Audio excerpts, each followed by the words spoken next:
Welcome to Backstage Pass with David Nash, where the curtain lifts on the real entertainment industry. From the studio to the stage, we sit down with world-class producers, artists, engineers, and music business professionals shaping the sound and strategy of today. This is an insider's look at how careers are built, hits are made, and the industry really works. Let's go backstage. Now, here's Dave. Hey guys, this is Dave Nash. Welcome to another installment of our podcast, Backstage Pass with Dave Nash, an insider's look into the music industry. And we got a really cool guest today. So this is a cat, by the way. This is Ryne Brashear. Good to see you, brother. Good to see you. It's been a minute. It has been quite a minute. Yeah. But Ryne actually came to us. You know, our parent company is Lyrical Entertainment here in Lexington, Kentucky. But Ryne came to us at our engineering school. How many years ago? 2012. Wow. Or something like that. It was right around 13, there. 14, somewhere. Yeah, I think it was like 13-ish, because I remember my daughter was a baby. But went through our engineering school, got all the degrees and all that good stuff, and then he actually went into our artist development program.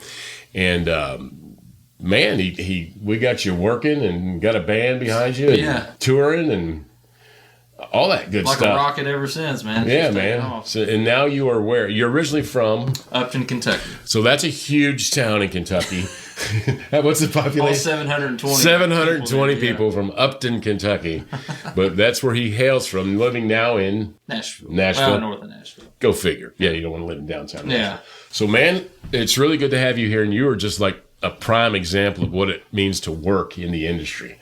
So kind of taking me back a little bit. I know that when we had you in artist development, we had you toured a bunch, right? Yeah, our first, I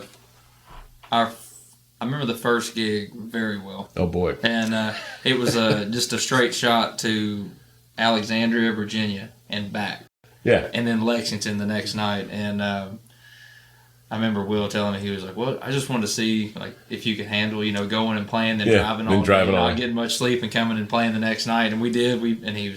I think we were home for about 5 days, and then we went to Key West for 2 weeks. That was a good gig. That was Cowboy Bills. Yeah. And after then, we just hit like all the Midwest, the Dakotas, and at the casinos and all of it. And it was Did you do Rockin' Horse up there in Minot? I didn't do that one. We drove by. We played in Botno, though. Oh yeah, Botno. Cowboys up there. And we did Botno. All the Cowboys bars. All the Cowboy bars. All man. cool. So now you are X amount of years later. You made the move to Nashville. Tell me what happened. Like when you left the confines of Upton, Kentucky, you said, "Okay, I'm going for it." You were single at the time, or were you married? You were still single, right? I wasn't single, but I wasn't married. You weren't married yet. Yeah. You were involved. Yeah. So you head to Nashville. What do you do when you get there? It's so funny, because I lived in Lexington for a while, right? And the girl I was dating is actually my wife now. See how that works out? And I told her, I was like, hey, we had plans to like get an apartment here, and I was like, actually, we're not doing that. I'm moving to Nashville, and she is an amazing woman, and she was just like, okay. She's married to a guitar slinging singer. Yeah, she's an amazing woman. Yes, she is. And I'm thankful that she puts up with me and all that stuff. But moved to Nashville, and I went and tried out at Tootsie's. Yeah. Might have heard of it. For John. And and I actually had a job before I had a place to live. I had to stay in a hotel for a couple of days. Did you? And which is a great problem to have. Yeah, it I is. was just like, I've got to go find an apartment like yesterday. Yeah. So because I'm living in a hotel in Nashville. It's not cheap. So I went and did my audition, and the next day he said, call me. You had to wake up and call him at 5 a.m. every day. Oh, wow. So I wake up, you got any work for me today? And he's like, yeah, go. Actually, he gave me 2 gigs the first day. I played the morning shift at Tootsie's, and then I played a 6 to 10 at Rippy's. Yeah. With Mitch Russell. I don't know if you know Mitch or if you heard of him. I know Mitch. Yeah. He's good. He wrote like Ask Me How I Know. Yeah. All the new like Garth #1s. He was the writer on those. Great songwriter. Great dude. Yeah. And I was like, that was my first day. Was it really? Second day in town was playing with him. Hello, Nashville. Yeah. So I was like, wow. So, this is cool. Yeah. And then after I did that gig, I woke up the next day and went and looked for an apartment, and rest is like a rocket. I know you were doing like, I guess, Honky Tonk Central, Rippy's, Tootsie's.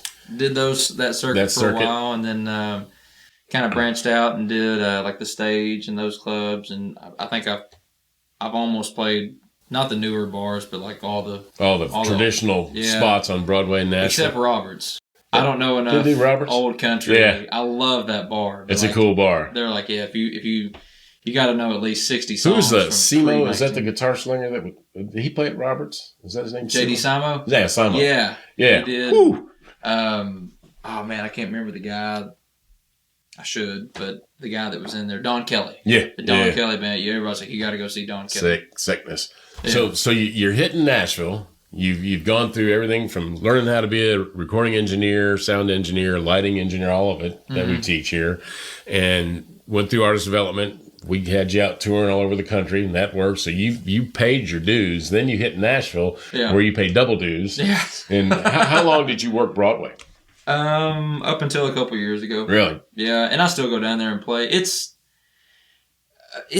a great tool. It's great if you can, and it took me a long time to realize this because most people move down there and they're like, I'm going to play Broadway and that's how I'm going to make it. Yeah. Get record deal. It's like, and that's I found out real quick like that's not how it works. Those the networking part of it, like that's not where you do it, but it's really great for like working on your chops, working on your stage. Sure. There's nowhere else. Well, there might be someplace else. I shouldn't say that, but like, there's not a lot of better places to go down there and play 4 shows a week for a really honest audience. Oh yeah. You go down there and you're not good, you're gonna know. Yeah, they're gonna like this shit's not working. And if you play an original song and it goes over great, or sometimes it doesn't. I've played a couple that I'm like, maybe I shouldn't have wrote that. Not cutting that. So not until I do some work on that, but.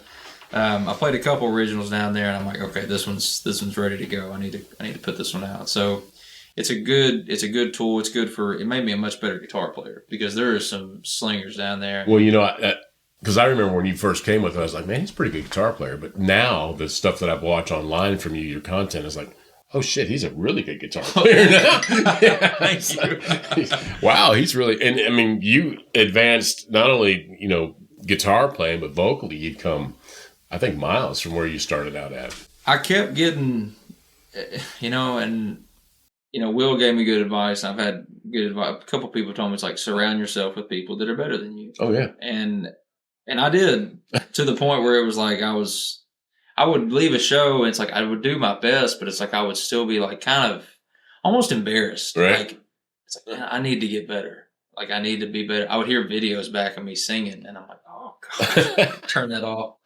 And seeing videos of me playing, we're in the moment. I'm like, this is really cool. And then I look back, I'm like, that wasn't that cool. It can be better. It can be better. And so I took a couple guitar lessons. I've actually been taking vocal lessons recently from a guy from Kentucky named Ron Browning. Ron Browning. There's a plug for Ron Browning. Yeah. He vocal lessons, by the way. But well, he's I didn't realize who he'd worked with until like after I'd worked with him a couple of times, and he kept saying like, yeah, I would use this technique with like Don Henley, and I'm like, oh wow, that's like okay. And then like Wynone's worked with her, really? Trisha, and, oh wow, the lead singer from like Greta Van Fleet, which is oh wow, killer. Love that band, yeah, love it. And from my home state of Michigan, by the way, there's a plug for that. Yeah, and so he's helped me a ton. And I was having like a lot of vocal fatigue too, and he's taught you how to sing and not kill yourself when you need to do it. That's an important part. I've got a tendency of just like working way too hard at something that's simple. This is a primary subject of somebody that works through Tom. That's Tom Kiefer from Cinderella, but Tom had so much problems vocally because he was singing the wrong way. Yeah. And where it shut down his career for a while, and he had to go back and kind of relearn to do what he's doing to not hurt himself. And that's everything he's been teaching me. It's like the opposite of what I've been taught. And I'm like, and at first I was kind of hesitant, and then I would do it. And I'm like, that's actually right. Work for Don Henley. Yeah, no joke. And, but he told me, he's like, you're pushing enough air for 3 singers. Oh, wow. Like, that sounds about right. I usually do everything hard triple way, and then find out it's like, oh, you could have been doing this so much easier. Yeah, I could do like shave 10 years off my life. Yeah. So you hit Nashville, you conquer Broadway, you're doing everything everybody wants to do on Broadway. Then you start moving away from Broadway and booking shows outside of that kind of realm. So how did you, and this is like the magic question, how did you find the shows to book yourself? Because I know you're not with an agency at the moment. We're looking. What did you do? Because, I mean, a lot of what we do here is try to give people some tips and advice from guys that have done it, you know. The best advice I can give anybody is network. That's the most important. It's good to be a good singer, good player if you're a player, to be in good shape. Those are all important things. And this is just, 10 years of being down there and figuring out what I should have done. Right. And what I wish somebody would have told me is network. Right. It's because I've seen people who are really good and they end up moving home because they don't know the right people. Probably 90% of the people that hit Nashville end up moving home. Oh, yeah. They're all good. I mean, there's not a lot of like bad people down there. And of course, the ones who are like not as good, they don't last that long. But the ones who are good, it's like, why haven't you? Everybody's like made it. That's such a broad. What does that even mean? Yeah. And someone's like, you've made it. You play music and you're paying your bills, and it's like that's a version of making it. But it's like it's not. I told somebody, I'm like, that you're right. I'm like, but that's not my goal. Right. That wasn't my goal when I moved to Nashville. I wanted to do, and I'm still working towards that. But networking has been the biggest thing. Knowing that person who knows somebody else. That is a huge key. We were talking about that today because one of the things I like to stress is like everybody's like we were just talking about chasing a record deal, right? Yeah. Well, that's not the thing to chase. That if that happens, that's going to happen, and that's there's so many moving parts in that reality. But I was talking to Ryne earlier before we came on about one of the couple of key components to me after 40 years doing this is having a great publicist, if that's in the budget, because that opens up so many doors, especially a well-known publicist that has that Rolodex of names and, hey, I can call this, I get this interview or whatever. So that's a huge part of the network, and it can really be beneficial, but just knowing people that know people that know people. Yeah. So I understand you've done some shows outside of the country. Yeah. How'd that happen? Well, network. You talk about, knowing people who know people. The guy who produced my record, James Cook. Okay. He was, he's from Louisiana, but he played bass for Luke Bryan for like 12 years. All right. So he knows Kent Slucher. You know Kent? Huh? You know Slucher? Yeah. Yeah, he played on it. Oh, did he? Yeah. Is he on your record? Yeah. Is he? Yeah. He's from Winchester, Kentucky. He is. Another shout out. Awesome. I love Kent. Yeah, Kent's a good dude, man. And I played on it. A couple of my buddies, Jake Bishop, he played on it. Tim McDonald played on it. He's a Kentucky guy as well. And John Conley, not rose-colored glasses. Not that John Conley.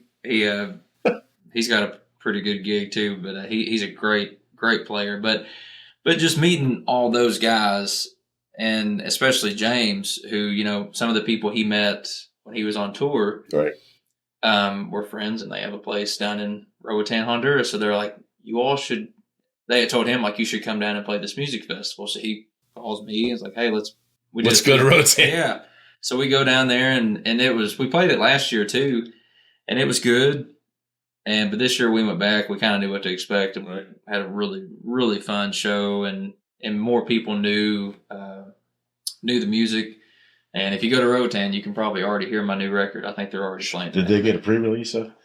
Well, I just sent it to him. I'm like, it comes out Friday. I was like, but if you start playing it before, I'm probably not going to know. We're gonna give you some links to his music as well as we go forward. What was the crowd like there embracing country music? Oh, they love it. Do they? I actually met some people from Lexington. Really? Yeah, they live down there full time. Expats or something? They moved down there? Yeah. Really? And good idea. A lot better weather than we're having up here.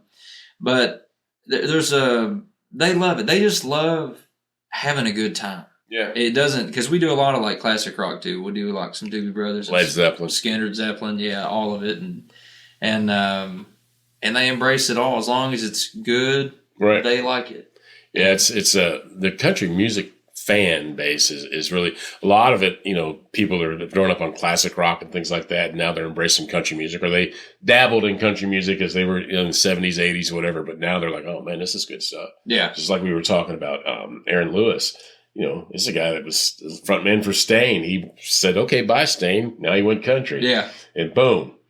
But it's crazy how that audience kind of can blend together. Just, it's good music. If it's good music, it's good music. And that's what I've kind of learned too. Like the lines of like the genres, I feel like have gotten so blurred because you listen to, like a Hardy song. Yeah. And I'm like, they're calling that country. Yeah. And then you listen to, a Beatles song and they're calling that rock and roll. I'm like, and I know that's from two very different times and music has evolved, but it's like, now it's just like, if it's good, it's good. If it's not. If it's got a good beat and you can dance to it, I like it. Yeah.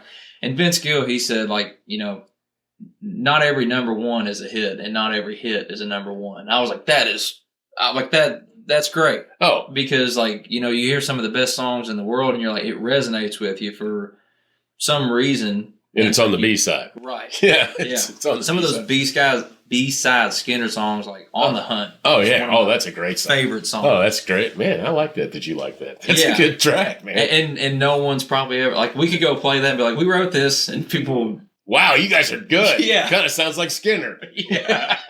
It is Skinner. We're not going to do that. We're not doing that. Yeah. So what's your current band lineup? Is it the same guys all the time, or are you bringing different cats in, or what's happening there? It kind of, I've got like a couple core guys that I play with here and there. Like if one of them can't do it, because like James does a lot of session stuff, and some of those guys are session gigs, road gigs, or who's James played with? He played with Luke for a long time, Tracy Bird. She played with a bunch of people, female artist, and I can't remember her name. Sorry.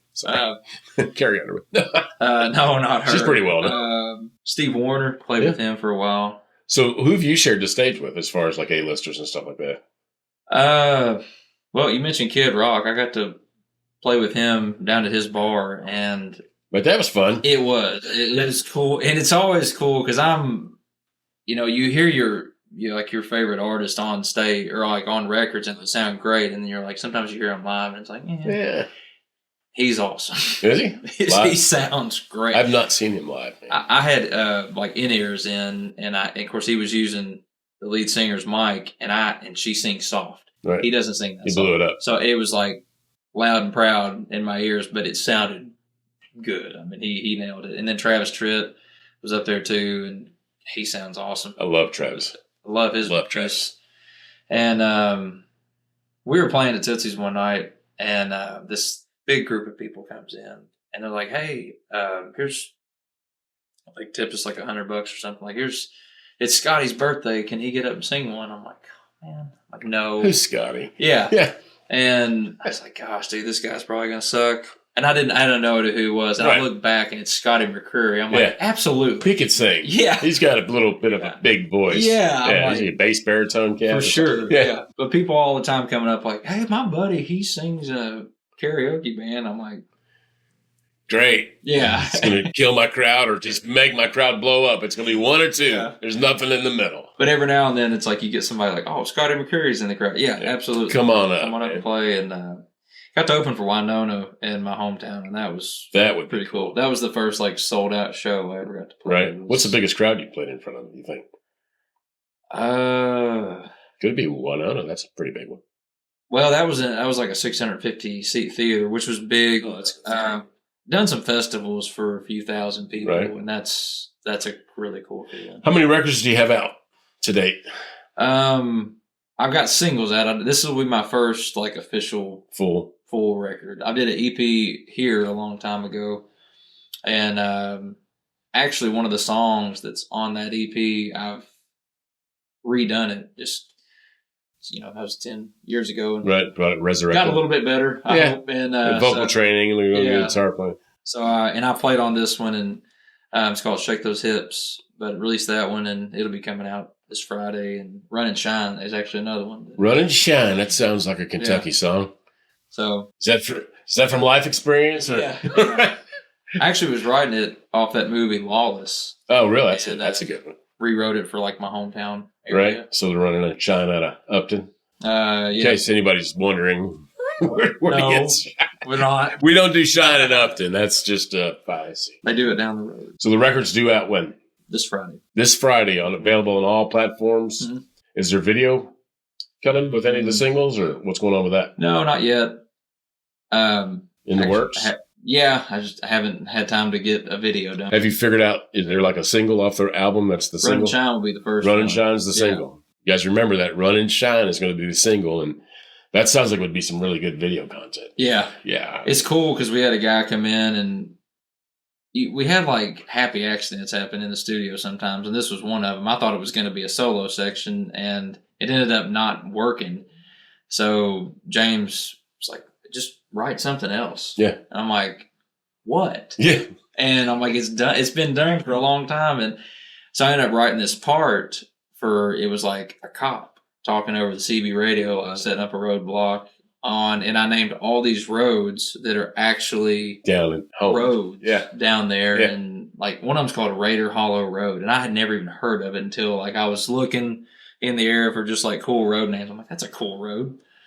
So it's in there. And it's funny. I did a video for a girl we had in artist development probably 10 plus years ago, Abby. Remember Abby Walters? Yeah, kind of. We did a song of hers called Apple Pie Moonshine. We shot that in Montgomery County, Kentucky, but I actually contacted the police department there, the sheriff's department, and said, can you give me a couple officers to chase her in a car? Oh, she's running moonshine. They said, sure. So I got these cops in the video. Abby Walters running shine again. It's pretty. They take off, lights come on. It was cool. So yeah, I've had some experience with the moonshine videos. What's the website? RyneBrashear.com. That's RyneBrashear.com. We're going to give you links for all that stuff. RYNE. RYNE. He spells it kind of weird. I didn't pick it. He didn't pick it. Mom and Dad did that. He talked to them. What's the touring look like this summer? We're heading into spring. It is spring officially right now. Actually doing more shows around here. Are you? Trying to play around home more, and some shows in Lexington coming up, or not Lexington. Louisville? I've got some in Lexington coming up. Louisiana. Oh, that's not close. Rice Festival. They have a rice festival in Louisiana? They have all kinds of festivals. They have like Frog Festival, Strawberry Festival. But you got the rice festival. Yeah. All right, cool. And I'm doing more of those coming up in 27 as well. And how many dates you think you'll run this year? 26. Have you thought that far out? No. The past week, I still play guitar for other people sometimes. So I learned those songs for one artist. And then the next week I went to Roatan and we backed up a girl named Lily Grace, who she's a great artist. Keep that in mind. And learned her songs, learned our songs. And I was like, I should have thought this out a little bit better. Like having to just like cram all this stuff. Right. And now you have to drive to Lexington from Nashville to do a podcast at 11 o'clock in the morning on a Monday. That's why they make coffee. I've only had one cup. I'm going to hit it hard when we're done with this one. So that's all going on. Here's one of the things that really I think stands out. This is a guy, you came here when you were a teenager, right? I think you were still in your teens, late teens, early 20s? 18. 18. Goes through our school, becomes an engineer, goes through artist development, becomes an artist, which he always was. He just didn't know it at the time. But we were talking about what does it mean to make it? Well, you've got a house, right? You got one house or more than one house? I bought and sold 3. There you go. 2. Yeah. On the 3rd. He's on the 3rd house. He's got the wife. He's got a child. How old's your son now? He's 5 years old. 5 years old. Yeah. Driving cars, making a living, and guess what he does? He plays music. You don't work music, like Paul McCartney says. You play music. Ryan's been playing music. It's what he's done for his career ever since it's, launched. And it's doable. One of the big things he says is network. And any other advice for young artists or even established artists that are out there? Help each other. Yeah, that's, I've had people over there, in case you're going to meet them, but like people who say like, I can do all this, I can do all this. And then they just kind of fall through. And, I think if you say you're going to help somebody, do it. Help them. Even if it's inconvenient, just try to stick to your word. Be kind. Yeah. Be true. That's not a popular thing down there. But, no, it's not. But if you can, I think that'll come back to, help you. But just be good to people, because you never know when you're going to meet them again, and you might meet them on the way up, and you might meet them on the way down too. So. Yeah, you want that to be a good relationship either way. So, man, it's been really cool seeing you again. It's been several years since we saw each other. I'm really proud and happy of what you've accomplished and what you've done, the family you've built, how you've just really been true to what you do and a good human. I see a lot of that within you, and I always have. And, man, just keep doing it. I'm looking forward to the new record coming out. Hopefully you'll get that moonshine video produced or something so we can watch it too. You guys, if you want to find Ryne, it's Ryne Brashear Music. No, just Ryne Brashear. Just RyneBrashear.com. You can find him online. We're going to hook up some links so you can find all his material online. He's available on all platforms. Some really good music. If you want to hear a guy that can shred and sing along with it, Ryne Brashear's the guy. Man, it's good to see you again. Hopefully we'll get you back again next time when this record goes platinum. Yep. We'll go from there. You guys, this has been the other edition of Backstage Pass with Dave Nash, an insider's look in the music industry. Next week, we're going to be hopefully bringing you a cat named Tony Hammond, drummer from Montgomery Gentry for many, many years. Until then, see you later on the flip side. Thank you. Some days it's honey-do this and honey-do that. That honey-do list is sure adding up fast. But raking leaves and cutting grass is better with a buzz. Oh, Yeti full of wine or a flask full of whiskey. If I can't have a good time, I'll bring my good time with me. Hiding my can in a styrofoam cup. Some things in life